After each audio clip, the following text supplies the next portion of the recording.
Hello, welcome to my media log for the month of August 2022. This will just be all the books I read, manga I read, anime, shows, whatever I feel like including in the month. Last month I primarily read manga and watched anime, so who knows this month? I cannot predict the future. I just go off vibes, what I feel like doing in the month, so I can't like predict. This is gonna be mostly anime and manga, whatever. But, as always, we'll start with the manga that I've read so far. It's about the middle of August, so I'll talk about what I've read up to now. Starting with something I forgot to talk about last month, I did read volume 2, and then I read volume 3 of Kaiju number 8. And I'm really enjoying this series. It's just a good, fun shonen series. It's about a world where kaiju exist, and the main character wants to get onto the kaiju defense force, even though he's just been part of the cleanup crew, cleaning up like their carcasses and stuff after the battles, and he's already like 30 years old. So it's his journey about kind of finally getting to live his dreams after all this time. The action is good, I like the characters, and I'm excited to keep reading with this. I know this is very popular in Japan, and I think it got an anime adaptation, so if you want to wait for that, go ahead. I think it's going to be good if they adapt it right, but so far I'm really enjoying the manga. And then next, I caught up with Witch Hat Atelier, so I am ready for volume 10. I think it comes out in November, but another nice 2 volumes of Witch Hat. I will say the action is kind of slowing down a little bit. They're entering a new arc in this one, and these were a lot of setup for what's going to be happening. I think volume 10 is going to be the climax, but I still liked it. Gorgeous art as always, love the characters, love the storytelling, and can't wait to see where it goes. So happy I got on the Witch Hat hype. It is definitely my favorite fantasy series I'm reading right now, given there's not a lot that I'm reading, but this one does take the cake. I highly recommend this. If you like action, adventure, fantasy with gorgeous art, some tropes of like found family, and a lot of issues about morality, the series is much darker than it looks like from the outside. And especially in these two, they're questioning like, are the rules of the witches really to keep us safe and to keep others safe, or is it just to kind of gatekeep magic from the people who don't use magic in this world? Stuff like that, which I really like. And then I read volume 1 of I Want to Be a Wall. Again, like last month, I asked for recommendations from my TBR for me to read like immediately. So I don't think I'll be following those as closely this month, but I am using those suggestions when I can't decide on my own what to read. And this was one that people requested me read because they wanted to hear my thoughts on it. And from this first volume, I really liked it. I was kind of suspicious about the plot at first, but as you go on, I think this is really nice and is going to have some good discussions moving forward. It's about an asexual fujoshi who gets married to a gay man who has a unrequited love that he's been dealing with since childhood, so they get married out of convenience mostly. They're not like that well acquainted with each other either. It's not like they were best friends and decided to just get married. So it's really cute seeing their relationship develop. We love a good, healthy, platonic relationship. They confide in each other, and the fujoshi side of her is not cringe or weird. Like, he's genuinely interested in her hobbies, and it's really cute, but also painful, especially the man's story. I'll say this tone is bittersweet. That's what I'm trying to say. This is a bittersweet volume 1, but I like the representation, I like the depictions, and I am interested to read more. I did not know this was just a volume 1 when I picked it up initially. I thought it was just a one-shot. So I'm excited to keep going with it. I do recommend this first volume. It was very wholesome, very cute, but also had some sad moments, and the tone overall is bittersweet. Next, another volume 1 that I tried that was highly recommended, Run on Your New Legs. So, we all know I love sports manga. I will eat up any sports manga, and I think that kind of makes my opinion pretty biased. I'm not picky at all. Like, if the story is even somewhat good or the characters are somewhat good, I will like it. So yes, I like this first volume. It's not super like action from the start though, if you're looking for that. Not like something like Blue Lock. Run on Your Legs is definitely more of a slow starter, and I think there's only going to be 5 volumes, so this is a pretty short series. But it's about our main character. He was a soccer star, but he got into an accident where he lost one of his legs, and he meets this guy who makes prosthetics and offers to make him a prosthetic for running, and he kind of gets into the world of track and field from then on. So I'm excited to see how it goes. Again, I am a sucker for anything sports. I will eat it up. I will buy it. Even to just like let the companies know we want more sports manga printed in English. So I will take the fall. I will try anything for y'all and let you know how it is. I think this was good. Nothing amazing, but I am excited to see where it goes. And then another first volume. I read a lot of first volumes, but I read the omnibus one of Tokyo Revengers, and I have seen the anime for this, and I thought it was okay. Like, I really liked the concept, but I just thought the pacing was really bad, and the art was not the best thing ever in the anime. So I was excited to try out the source material, see what all the hype is about. All my friends love this, they're caught up with the scans, so I feel like I'm behind, but finally I can start getting into it. They finally released this in English. And I will say this first omnibus was good. I liked it, I liked the setup, I liked the characters, I liked the world so far. It's basically about this grown man. He sees on TV that his middle school girlfriend was killed in a gang conflict, and he gets a chance to rewrite history, go back in time to figure out what happened, how did she die, how can I fix this, etc. So it deals with delinquents and time travel. Those are the main themes, I would say, of Tokyo Revengers, and I love delinquent stuff. Time travel, not so much, but I'm intrigued. I'm interested to see where it goes, even though I do know the plot up to, I think, like, volume 6 is where the anime leaves off, so quite a bit of time until I get into new content, but I'm enjoying it so far. And hopefully they become more consistent with the physical printings of this. If you've seen my haul, you know, kind of weird, kind of lacking some quality control, consistency, but that's a whole separate issue. And then, surprising, another volume 1! I read volume 1 of A Galaxy Next Door. What originally enticed me for this one is the author's name. They also wrote Sweetness and Lightning. And the first thing I thought of when I was reading this is, if you like Fly Me to the Moon, you will like this. It's essentially the same concept, kind of getting engaged before they even know each other. So the story for this one is this guy, he's a manga artist, he's struggling, he has to take care of his younger siblings, and he gets this new assistant who is kind of like an angel sent from above. He really needed this assistant, and he unknowingly triggers their engagement since she is a star princess self-proclaimedly, and he touches her stinger. So yeah, the setup is very weird, which is the main criticism I've seen of this series. It's kind of quirky, kind of weird, but once you get past that, I think the romance so far is really cute, and I don't mind the setup, to be honest. I'm gonna keep going with this. It was a good first volume in my opinion, and I'm excited to see where it goes, especially if the kind of like weird aspects die down a little bit. There's like, they can't be physically apart for too long, or he'll start to get sick, he can't make her mad, or he'll also get sick, so kind of weird, kind of has a little fantasy elements, but their base relationship is really cute, and I will stick around to see how that goes for at least another volume. Now going into the one-shots, I read the Dr. Stone Byakuya volume. I've had this for a really long time, and I finally decided to read it, and to be honest, even for me as like a Dr. Stone superfan, it's something you don't need. It adds a little bit of context to what happens to Senku's dad after the petrification beam. If you've read the story, you know he was in space while it happened, and he was one of the ones who was able to establish a human colony with like his fellow astronauts. And then also half the volume is about this robot that is left in space and kind of the view from space about what happened to the Earth for the next 3,000 years that everyone else was in the stone. So it was interesting to see a little bit about what was happening when Senku was in the stone, but it was not really needed. This is by Buyee, the art and the story, who is the artist for the Dr. Stone series. So yeah, the art was gorgeous, but this was like unneeded to the story in my opinion. Even if you really, really like Dr. Stone, I think you can pass on this. And then another kind of one-shot that I read, it's technically 2 volumes in one, but Utsubora by Asumiko Nakamura. I love Asumiko Nakamura. This is one of her only works I had not read, so I was excited to get like a fresh look into it, because stuff like Classmates, I'm buying the volumes even though I've already read it. So yeah, what is Utsubora? The easiest way I can describe it is it's very similar to The Book of Human Insects by Osamu Tezuka, so if you like that, you'll like this. It's a story about a author who has been in a writing slump, and suddenly he comes across a avid fan of his who offers to let him plagiarize her work. And in exchange, they kind of have a intimate relationship, and there's a mystery about a suicide, and there's another girl that comes into the mix, so I don't want to spoil too much, but it's definitely like a thriller mystery kind of noir series. There's a lot of like sexual content that doesn't really add to the plot, so if you don't like that, stay away from this. It is rated 18+ for a reason. But I'm obsessed with Asumiko Nakamura's art, especially. I think the storytelling in this one was good. I will say the ending could be confusing. It's one of those where, like, once you reread it and reread it again, you're gonna find new parts of the plot and come up with new theories about what really happened type vibe.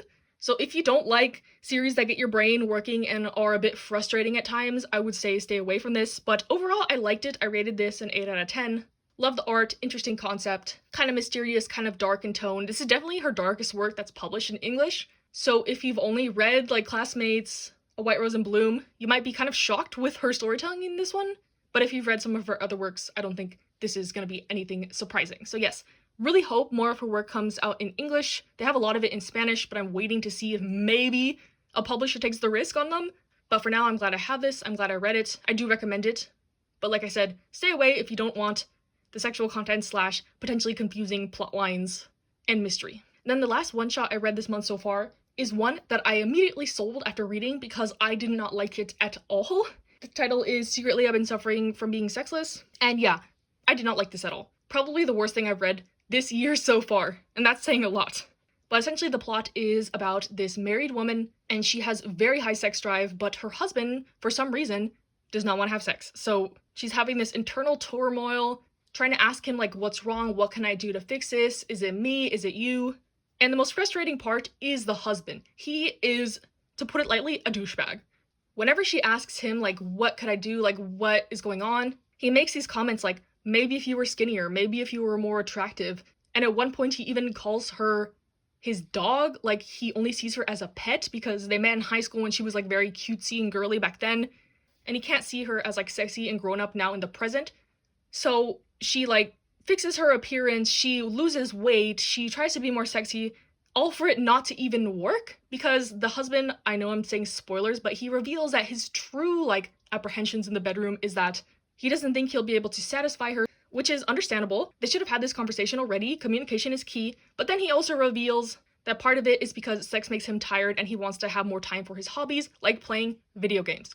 He's at work all day, he just wants to come home and play video games and relax. So it's like, he is just a piece of work, is what I'll say. And I feel bad for the author because I'm pretty sure this is an autobiography, and I know she's probably not trying to make her husband seem like super bad, but he's kind of terrible. And at one point she does like kiss another man, think about cheating as well. So there's that aspect, there's cheating, there's fat phobia, kind of just toxic relationships in general, and I did not like this at all. I was talking to Himika about this, and she likes this, and I did come to the agreement that if a manga can make me this mad, at least the writing was good. It evoked a strong emotion from me, so I'll give it that point, but overall I just did not like the story. I hated the husband, and I sold it immediately. Thankfully, I got this at the library for $1, so I wasn't like losing a ton of money on it, and time and effort since it was just one volume, but I do not recommend this, which is the conclusion I want to say. But something I absolutely do recommend, Blank Canvas. I had previously read volumes 1 and 2, but that was like over a year ago, so I restarted the series, read it all the way through, bawled like a baby at multiple points. Oh my gosh, okay. So this story is another autobiographical one about Akiko Higashimura, who is the author of Princess Jellyfish and Tokyo Terror Girls and lots of other series. But it's her autobiographical work about her becoming a mangaka, how she started in high school, going through art college, and throughout the story, one of the main characters is her teacher in high school, and he is like a constant figure in her life throughout. But yeah, this series is so good, and the main theme is kind of not taking things for granted. She says in the manga that she had a really hard time writing this because she has to face her like past self. She was very childish, she was very selfish in the past, and she doesn't shy away from exposing herself kind of in this manga. And it's painfully like relatable, honest. I really commend her for writing this, and it is so good. I highly recommend this to anyone, especially if you like art series like Blue Period, or just kind of like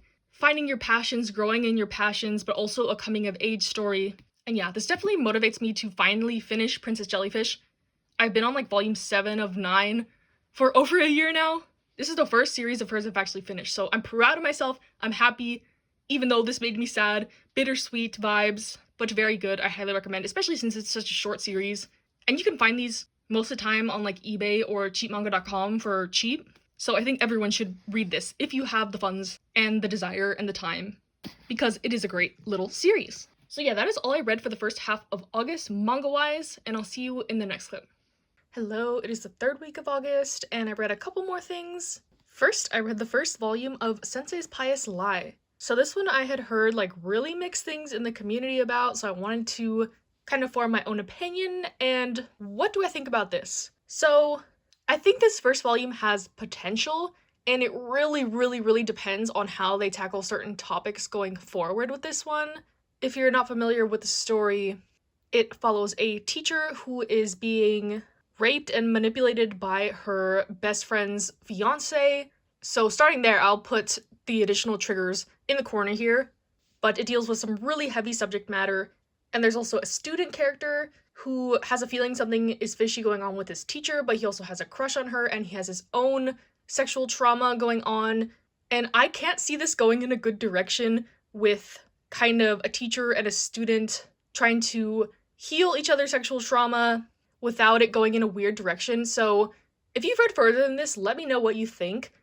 I'm curious as to what's gonna happen next, but I don't think I'm curious enough to pick up the rest of the volumes unless I see them super cheap or my library gets them, because these are quite expensive. But yeah, I think this first volume was a good setup.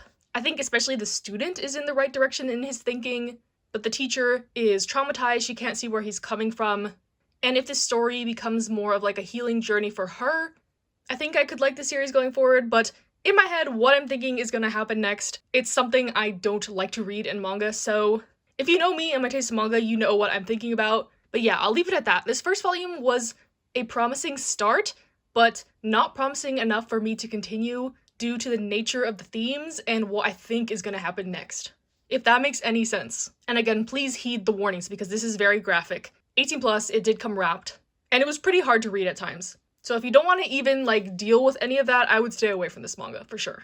If I do continue, honestly, I'll probably like read spoilers for the ending just to make sure that what I don't want to happen doesn't happen. But on a lighter note, I finished Princess Jellyfish, so I read omnibuses 6 through 9, but this was spurred on by me finishing Blank Canvas, and I was like, you know what, I need to finish Princess Jellyfish too. I've been putting this off for like over a year now. I do love the anime, I loved what I read of the first chunk of it. I don't know why I stopped, but I'm really glad I continued this to the end. I will say like the latter half and the conclusion is a bit rushed and confused in the direction it wants to go in, but I think the characters carry this story, and I was glad to see an ending for all of them. Kind of bittersweet, and not everyone got the ending I was really hoping for them, but overall I do recommend Princess Jellyfish. I love Akiko Higashimura. Her series are so funny, relatable, kind of quirky. The art for the series is really good. It is centered around fashion, so that is to be expected, I think. But yeah, if you're not familiar with this story at all, it's about a group of girls who live in a boarding house. They're all otakus in their own right. Not what you would think of maybe as like a typical otaku, like with anime and manga. They like more niche stuff, like trains and historical figures and old men and kimonos and jellyfish. But one day, this cross-dressing man comes into their life and is kind of like the fairy godmother figure who whips them into shape. And by the end, there is some really nice character development for all of them. It's mainly a coming-of-age story with a bit of drama, a bit of romance. But overall, it was really sweet and I really liked it. I would call this Higashimura's like magnum opus type of work. This last volume has a lot of interviews and just like behind the scenes stuff on the making of this. The series took her 9 years to write, so yeah. I'm really happy I finished this, finally, and I'm excited to read more of her works. I do have Tokyo Terror Girls, and she has a series on Webtoon and like a lot of other series that are not published in English officially to my knowledge, so hopefully we get more of those coming. Her series are just so charming, and yeah, this is a solid 8 out of 10. I highly recommend, even though the end got a little muddy there. Overall, it is still a great series, in my opinion. Hello, we are in the end of August now, and I'll go over all the other manga I've read. It's quite a bit, so let's get into it. First, something I've been reading like throughout the month. I read omnibuses 1 through 4 of Vinland Saga, so the first 8 volumes, and this was a pleasant surprise. At first, I was like, okay, whatever, it's like a bloody action seinen series. I decided to give it a try because I wasn't like a super fan of Planetess by the same author from the first volume, so I was like, okay, let me try Vinland Saga. I knew my library had all the volumes. These are from the library, so I figured why not. And as I went on with the series, I got hooked. Like, this is so good, in my opinion. As mentioned, there is a lot of blood, gore, violence, but I really like the storytelling. I like the main character. It's basically about him trying to avenge his father, so it's a revenge story, and up through like volume 7, it is very much so that, but we're getting into the Farmland arc, which is like very infamous. I know a lot of people love that one, so I'm excited to read more. But yeah, I was like thinking about this. Every time I had to wait for my library to get the next volume, I was like, oh, I really want to read Vinland Saga. Like, I want to know what happens next, so definitely happy to continue with this. I have checked out all the volumes up to volume 10 is the last one my library has, so if I get to there and I want to continue, I might just invest in my own copies, but they're a little expensive, so that's why I haven't done so yet. But yeah, I highly recommend Vinland Saga. I mean, I don't think I need to say this. This is like so many people's favorite manga, so I'm definitely not the first person to recommend this, but again, if you're in the mood for like a bloody action seinen, but with a little bit of comedy, honestly, this was pretty funny. Like, the jokes is very crude humor, but I also liked learning a lot about the history. I'm not super familiar with this region of the world, like Iceland, Denmark, England, so it is like somewhat a historical manga about Vikings, but also if you're interested in politics or action, this is definitely the series for you. So yes, excited to continue with this, especially after reading this volume like last night. I'm really eager to get back into it, and I'm glad I got into this. And then another series I've been reading from the library, Mashal. I read volumes 2 through 5. I read the first volume and I thought this was like cute, it was okay. And up through volume 5, I think it's a good series. It's not one that I am itching to own in my own collection. I'm happy to just continue reading this through the library or Shonen Jump app. But it's a nice shonen fun series. It's very self-aware, which I like. The author's notes are really funny. They are not like delusioned that their series is like this masterpiece type thing. It is basically a parody of Harry Potter. The characters are pretty lovable for the most part. There's one guy who's obsessed with his sister, so you know, you gotta have the tropes in there. But other than that, it's fun. I will read more, probably on Shonen Jump app. I know it's getting an anime adaptation, so I'll definitely watch that. But yeah, I recommend if you want like a fun magic series with kind of like a deadpan MC. The action is pretty good, the art's decent. It made me chuckle a couple times. So yeah, I do recommend it, but it's not one that I'm like in love with and I don't plan to get for my own collection. But a shonen series that I do highly, highly recommend, Dr. Stone. Oh my gosh, this arc, these 3 volumes, like I can't even express in words how good this is. But if you follow me on Instagram, I do like update every single volume I read pretty much with like a mini review, my reaction in the moment. So if you want to see those, go follow me over there. But these volumes had me emotional, a mess, especially volume 22. I can't say much about like what's going on in the plot because this is so deep into the series, but this covers the South America arc. And volume 22 was just like a masterpiece. 10 out of 10 volume, one of like the best volumes of manga I've ever read.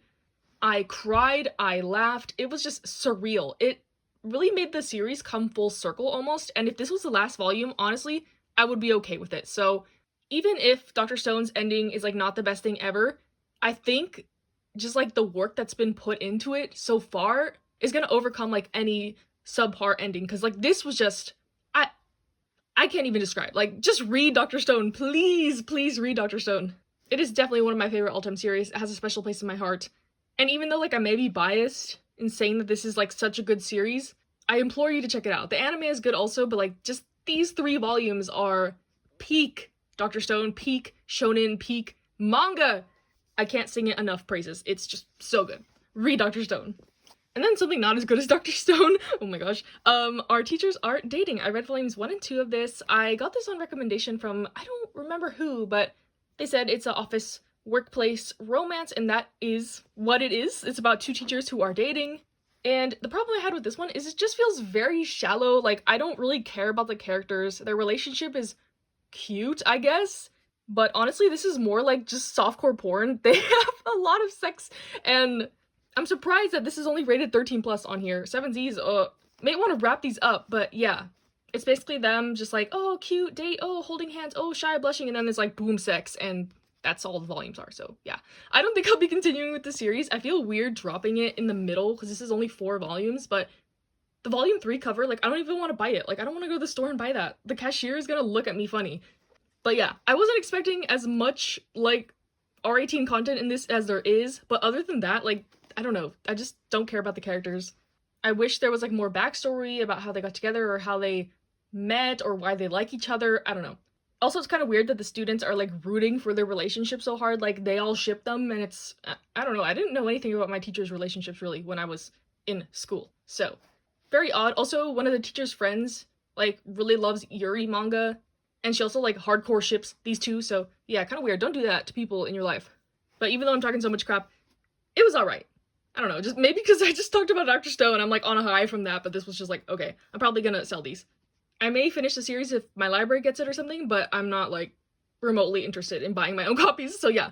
Kind of a shame because I am trying to like get into more girls' love. I said this a million times, but I am a lesbian who does not read a lot of girls' love / Yuri manga. I don't know, I just can't really vibe with them most of the time.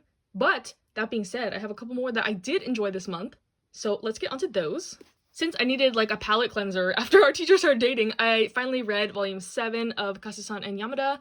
This is my favorite girls love manga, so I knew it was gonna be good. It's kind of like more of the same of what all the other volumes are, but they're so cute, it's so wholesome, I really like it. They're in college now. There is some sexual content in this one as well, now that they're adults.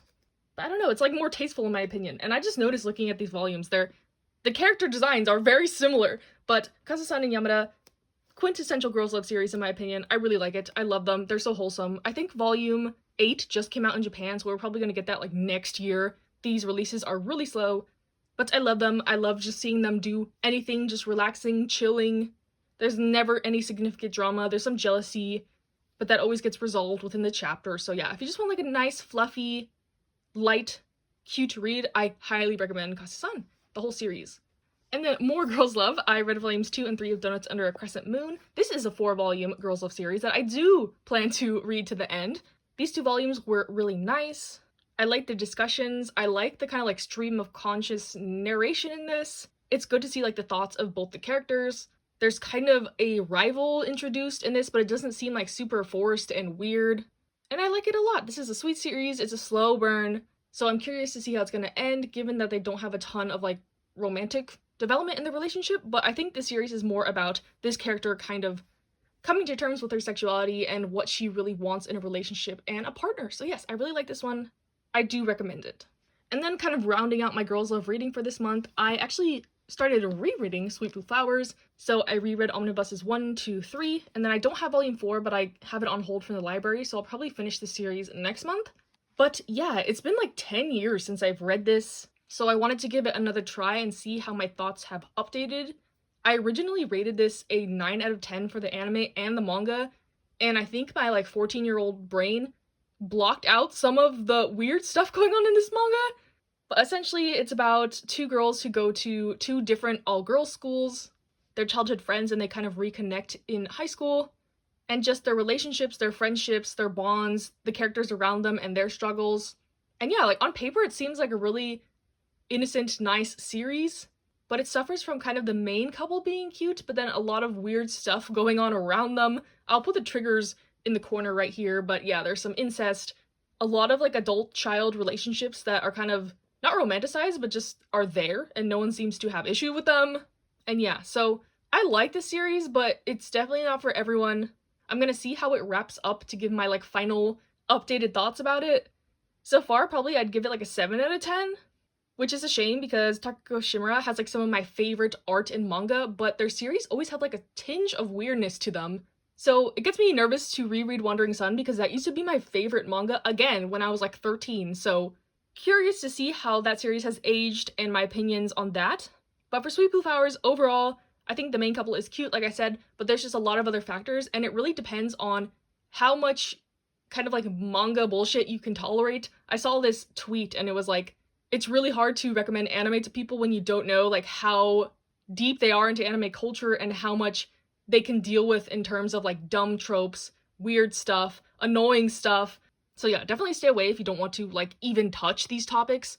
Usually I don't. I, for some reason, didn't remember all the stuff that was going on in here. But yeah, the art is gorgeous, the main couple is cute, just some weird stuff, and it depends on how much weird stuff you can tolerate in your manga if you want to read this. And kind of a series that has the exact same issues, Imakoi. So I read the first 2 volumes of Imakoi, and again, this main couple is adorable. The setup is pretty much like my love story. She is getting harassed on the train, he saves her. They pretty much instantly start dating without really knowing each other, which I think is a fine setup. Like, most people start dating pretty early on into meeting each other if that's the intention. I've never, like, pined for years and confessed my love in this big, like, grandiose way. Maybe other people have, but that's not really my experience, so I like reading kind of more series like this.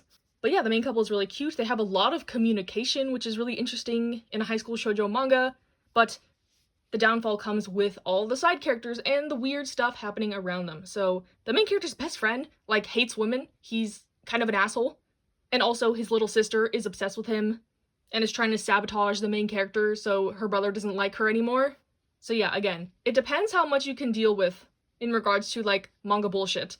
But the sister kind of ruined this whole second volume for me, to be honest, so I'm gonna try another volume, see how it goes. Hopefully like the weird stuff kind of is moved past. But I have had series that are ruined for me because of the side characters. Specifically, Honey So Sweet. This reminds me a lot of Honey So Sweet, where the main characters are in a really cute relationship, but there's just so much weird stuff going on with their friend group or their family members or whatever. So yeah, if it was just about these 2, I would really like this manga. But I'm willing to give it another shot to see how it goes, to see if any of the issues I have with the series are resolved by then. But something I really do adore and love, I Think Your Son is Gay, Volume 3. It's kind of the same of what I said about this series before, but I love the series. It's extremely cute, but also bittersweet. There's some serious moments. It's about a mom who suspects her son is gay. She's not like trying to pester him or out him or anything like that. She's just quietly observing his actions and how he interacts with his friends. And there's some moments in here that like made me squeal and kick my feet. It's so cute. And also there's some issues with the dad and his family being homophobic. He just keeps making these comments. And I hope by the end of the series the mom like finally sits down and has a talk with him about like how this is not okay. She kind of just like changes the subject because she doesn't want there to be like a major conflict. But like I said, I hope she becomes like a stronger ally in the future. And yeah, I really like this series. If you want an own voices LGBT plus manga, I highly recommend this. It's adorable, it's educational, it's insightful, it's a little bittersweet, but yeah, it's the whole package, and I really like this manga. I wish they came out faster. I'm not sure how many volumes are out in Japanese, but I adore the series a lot. And another series I adore that I read one volume of this month, Nozaki-kun, volume 13. This is another one where I think volume 14 just came out in Japanese, so it's gonna be a while till we get the next one. But again, not much more for me to say about this one. It's a lovely volume. Good comedy, but I feel like it's winding down. Like 2 major plot points that have been going on throughout the whole series were resolved in this volume. So it gives the vibes of kind of how Wochokoi ending, where they kind of ended the story for each couple in like each of the last couple volumes. So I'm not sure if that's the case with this, but definitely some resolutions in this one, which I was not expecting. Honestly, I didn't think those plot points would ever resolve, so it was nice to see that. And I can't wait for the next volume whenever it comes out. I love this series so much. I highly recommend it. If you want a more comedy than romance rom-com with lovable characters, lovable settings, lovable scenarios, laugh out loud funny, yeah, love Nozaki. And another one volume I read to catch up on a series by Family Volume 7. Again, not much more I can say about this. It's a great series. This volume in particular was a good setup for like what's to come. I'm really excited to read more. I'm liking Damien more and more as a character as we go on. You can't help but feel bad for the kid. And I'm eagerly awaiting Volume 8. I think it comes out in September, but then Volume 9 doesn't come out until like March next year, so a pretty slow release with this one. But the anime is coming back in October for Core 2, so excited for that, of course. And I could always catch up on the Shonen Jump app if I wanted to, but I do like reading the physicals for this one. And then lastly for this month, I jumped back into Silver Spoon. So I think I read Volume 7 through 10 this month, and I plan to finish it next month. But yeah, Silver Spoon is an amazing series. It's a slice of life one, so it's not one where you really want to binge it a ton, which is why I haven't gotten back into it in a while. But yeah, I love the series so much. If you don't know what it's about a guy who goes to an agricultural high school far from home. He wants to get away from his family due to some issues there. And at first, he's very much so like the angsty teenager, I hate my parents type vibe. But as the series goes on, the main character has so much character development. It's so lovely to see. The series is very educational about the agricultural industry, so if you're sensitive to kind of like butchering, death of animals, stuff like that, I would stay away from it. But this series is so amazing. I really love it. And I'm excited to see how it ends. I don't know what to really expect from the ending, but so far this is a lovely series, and I'm glad I got back into it this month. So yeah, that is all the manga I read this month. I don't even know how many volumes. A good variety of series, some hits, some duds, but yeah, moving on to the next segment. So hello, this is a new segment for these videos. I've never done this segment before, but we're going to talk about some webtoons slash manhwa. I've been getting really into them this month due to someone's recommendation of this first one I read this month, my not so shoujo love story. Someone recommended this to me on like a Q&A I was having on my Instagram. I do have those quite a lot, so if you want to participate, be sure to follow me on there, but they recommended me this webtoon, and I decided to just check it out, like willy-nilly, like whatever. Webtoons are such like a low investment. They're free on the Webtoon app. They're easy to read, and I had no expectations going into this, but this series was so cute. I highly recommend. It's a girls' love series about kind of this more like delinquent tomboy kind of girl, and then the more like popular, perfect student council president type vibe, but their story is so cute, so wholesome. I really enjoy it. I love all the characters. It's very funny. It's like a parody of shoujo manga, but it's still cute and wholesome. So like if you are a like shoujo manga or just anime in general enjoyer, there's lots of references, lots of jokes, lots of puns in here that you will appreciate. And yeah, I really like it, and I can't wait for season 2. I finished season 1, I think it was 60 chapters. And I don't know when season 2 is coming out or anything like that, but I really enjoyed this season 1, can't wait to read more. And this kind of kicked off my webtoon obsession for this month. I asked for more recommendations, and I got hundreds. I did not realize, like the anime, that y'all were like really invested in webtoons as well. So the next one I read this one to completion, and it's called When the Day Comes, by a popular webtoon artist. I've read their other series, Salty Studio, and I thought it was okay, and I thought this one was also just okay. It's a high school romance one, and the whole series only covers like 2 days, with just like a lot of characters and plot lines going on throughout. But the main issue I had with this one was the miscommunication. Oh my gosh, that was the main like trope in this, and it was driving me crazy. Like after like chapter 10, honestly, I was just trudging through trying to get through it, which is a bad sign, but like, I don't know, a lot of people recommended it, so I was like, maybe it gets better, whatever. It's only 50 chapters. I can read it on my lunch break or whatever. And yeah, I got through it. The ending was meh. The characters were not really likable in my opinion. The story is that there's this couple, they break up, but they're keeping it a secret from the class because they need to do a performance for their school festival, and they're just gonna tell them afterwards because they don't want to cause a big fuss, whatever. But of course, people find out there's drama. The reason they broke up is really stupid due to miscommunication. Too many misunderstandings. There's like a second male lead, there's another couple, they do dumb stuff. Yeah. I would not recommend this one, to be honest. The art was cute, and maybe if you like love triangle miscommunication tropes and stuff, you'll like this, but it was not really for me, even though I did finish it. And then the last one for this segment I have caught up with is My Reason to Die. This one is an ongoing one. I think there's like 17 chapters by the time I'm filming this. But this is another like high school romance one. Basically, this girl was on track to go to the Olympics for Taekwondo, but she breaks her leg. And she kind of gets enamored with this bad boy delinquent type guy who keeps showing up in her life all of a sudden. And that's the setup so far. I'm not too deep into it, so I'm intrigued. There's like some mystery aspect, delinquent stuff. I love delinquents. I would say Korean series do delinquents, messed up home life really well. They tend to focus on bullying also. That's another one I'm reading right now. I'll talk about it later in the month, but that's the main theme. So pretty painful to read at times. This one does have some talks of suicide, just violence in general. But I'm intrigued by it. I'm excited to keep going. I think a lot of people love this one because of the kind of hot bad boy main character guy. I'm not really enticed by him, but I'm interested in the story, and I will keep going with this one. So yes, those are like the main webtoons I've been getting into the first half of August, and I will update in another clip. Okay, it is the 3rd week of August now, and I've read some more webtoons. I've been really on that webtoon grind lately. But first, I caught up with Pyramid Game. This was one I got a recommendation for, and I was kind of tired of like the romance webtoons at this point, so I was like, let me give this one a try. The premise seemed a little cliche, so I wasn't going into it with high expectations. It's about this classroom where every month the students rank each other, and the person with the least amount of votes becomes the class's punching bag for the month, basically. So this series is about bullying, a very prominent topic in a lot of Korean media that I've noticed. But yeah, the story begins with a transfer student coming to the class and quickly learning about this system that they have. They call it the pyramid game, and she is not having it. She wants to change the system immediately, and the story is about her kind of trying to outsmart the people at the top of this pyramid. And I really like that this main character is kind of morally gray. You can't really tell if she's the villain or the hero in some parts of the story. And I like that the author doesn't like make her out to be this like shining beacon of morality. So I think the series is really interesting in that aspect. It is an all-girls classroom. There's a lot of girl boss, gatekeep, gaslight going on. There's lots of twists and turns. The series is very addicting. I think I read like 50 chapters in a day.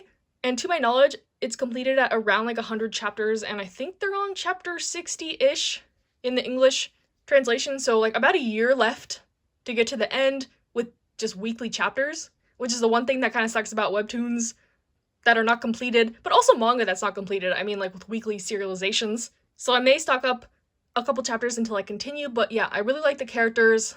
You never know who is like gonna betray who are real friends and who are not, who are just using each other for this game, who dumps who once they get into higher ranks. Like, it's just really interesting. I really liked it. Even though I thought the concept was going to be cliche at first, it really does good things with it, and I highly recommend this. And then lastly, for this week, I am almost caught up with After School Lessons for Unripe Apples. This was like one of the most highly requested webtoon I got when I asked for recommendations. This author is pretty famous. They also wrote Cheese in the Trap, which I have not read or seen any of the adaptations for. But this series, I'll just call it Unripe Apples, I think is very charming. I like it. I like the art. It reminds me a lot of Skip and Loafer, but also kind of Lovely Complex. I don't know how to describe it, but it gives that vibe. It's basically about the main character. She's in her last year of middle school. in Korea that's like freshman year in high school equivalent to USA. She needs to start studying for entrance exams for high school, and her childhood friend ends up transferring to her school who she hasn't seen in like X amount of years. He's very stoic, he's very cold, he doesn't want her to interact with him, but he's not a douchebag. He's not like some characters in Korean dramas who are like really mean to the MC, but they still end up falling in love randomly near the end. I don't think that's gonna happen here. He's kind of like a secret softie, and he just doesn't want her to get close to him due to factors in his life. He has a lot of bad rumors about him, misconceptions, so he just doesn't want her to get tangled up in that, but she is relentless. She wants to be friends with him. And at this point, they're like barely becoming friends, so it's very slow burn. Don't expect there to be some like epic romance in this series. It's just a very nice read, a very relaxing read, and I'm excited to see where it goes from here. So yeah, that is all the webtoons I've read in this past week, and maybe I'll read more in the month, I don't know, but I'll be back if I do. Okay, hello. It is the end of August, and I ended up not reading any more webtoons. I didn't really watch much anime. I didn't read any books this month, so this is the end of the video. Thank you for watching. Hope you enjoyed. Again, like I said in my haul this month, I will be slowing down on my videos, not like I post much anyways, but expect maybe just a haul and a reading log in the coming months. But I hope you stick around and hope you enjoy regardless.